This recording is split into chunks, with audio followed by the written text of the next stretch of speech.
किसी ने बहुत कमाल की बात कही है कि सिंह बनो, सिंहासन की चिंता मत करो, क्योंकि सिंह जिस चट्टान पर बैठ जाता है वही सिंहासन बन जाता है। ये कहानी है अकबर और बीरबल की। एक बार अकबर ने बीरबल से पूछा, बीरबल अविद्या क्या है?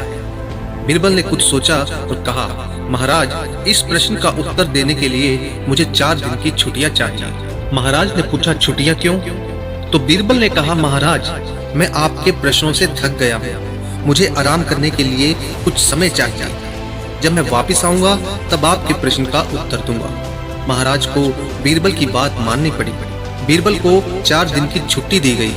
वो अपने घर गया और वहां से सीधा एक मोची के पास गया और मोची से कहा, ऐसी शानदार जूती बनाओ कि जो देखे बस देखता ही रह जाए। तो मोची ने कहा, कैसी बनानी है? कोई नाप तो दीजिए। तो बीरबल ने कहा, कोई नाप नहीं, बस एक आम आदमी से थोड़ी बड़ी बनाना।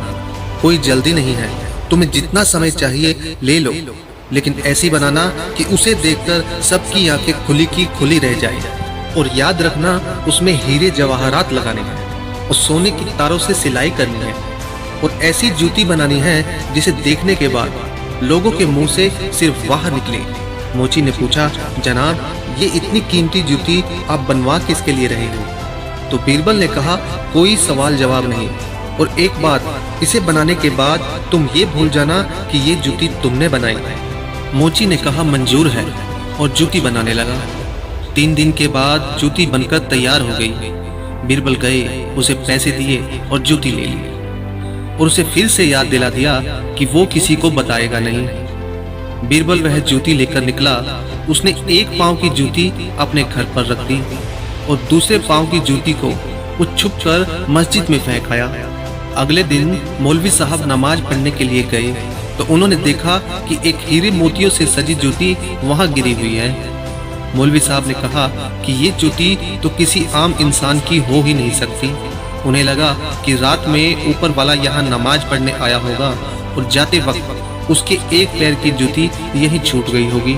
मौलवी साहब ने उस जूती को उठाया और आंखों से लगाया, चूमा, सर पर रखा और उससे आशीर्वाद लिया।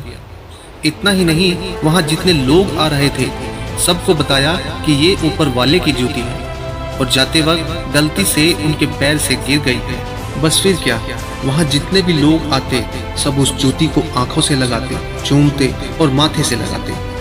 उसके बाद ये बात धीरे धीरे पूरे राज्य में फैल गई। बात अकबर तक पहुंच गई। जहां पना अकबर ने कहा, वो जूती हमें लाकर दिखाई जाए। उन्हें वो जूती दिखाई गई तो अकबर ने कहा, हाँ, आप बिल्कुल सही कह रहे हैं, ये जूती जरूर ऊपर वाले की है।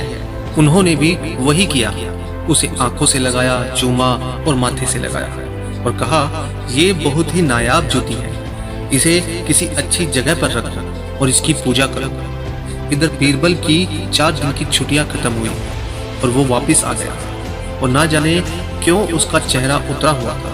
अकबर ने उससे पूछा कि क्या हुआ, तुम्हारा चेहरा क्यों उतरा है? तो बीरबल ने कहा कि क्या बताऊं जहांपना, हमारे परदादा की जूतियां थी, चोर आए, एक जूती ले गए और एक जूती छोड़ गए। अब हम बहुत परेशान हैं कि वो हमारे दिल के बहुत करीब थी। आज तक हमने उन जूतियों को बेचा नहीं था, उसे बहुत संभाल कर रखा था। तो अकबर ने कहा, तुम्हारे पास वो जूती है? बीरबल ने कहा, जी हाँ, और अपने बैग से जूती निकालकर राजा को दी। अकबर सोच में पड़ गए और कहा, वो जूती जो मैंने पूजा करने के लिए रखवाई है उसे मंगाओ। वो जूती जहाँ रखवाई गई थी वहां से मंगाई गई। जूतियों का जोड़ा बन गया और बीरबल को दे दिया गया। तब बीरबल ने कहा, महाराज, यही अविद्या है। न आपको कुछ पता था, न जिनको मिली उनको कुछ पता था, और न ही जो पूजा कर रहे थे उनको कुछ पता था। सब बस भेड़ चाल में चले जा रहे थे। इसे ही अविद्या कहा गया है। इस दुनिया में ये बात हर इंसान पर लागू होती है। आप जो भी काम कर रहे हो, स्टूडेंट हो, जॉब कर रहे हो, कंपनी में काम कर रहे हो, घर में हो, किसी और की बात को सुनकर उसे ही सच मान लेना कहाँ की समझदारी है। इस दुनिया में अगर कुछ कमाल करना है तो अपने विचार बनाइए, न कि दूसरे के विचारों पर चलिए। आपकी सोच ही आपको आगे ले जा सकती है, किसी और की सोच आपको कभी आगे नहीं ले जा सकती। दूसरे की सोच से कभी आपको फायदा नहीं होगा। जिंदगी में कुछ बनना है तो सिंह बनो, भेड़ नहीं। आपका बहुमूल्य समय देने के लिए बहुत बहुत धन्यवाद। इस कहानी को अपने दोस्तों के साथ शेयर करके आप मेरा मनोबल बढ़ा सकते हैं। अगर आप मेरी कहानी को मिस नहीं करना चाहते तो कृपया इस चैनल को सब्सक्राइब कर लें। आपको यह कहानी कैसी लगी हमें कमेंट करके जरूर बताएं। धन्यवाद।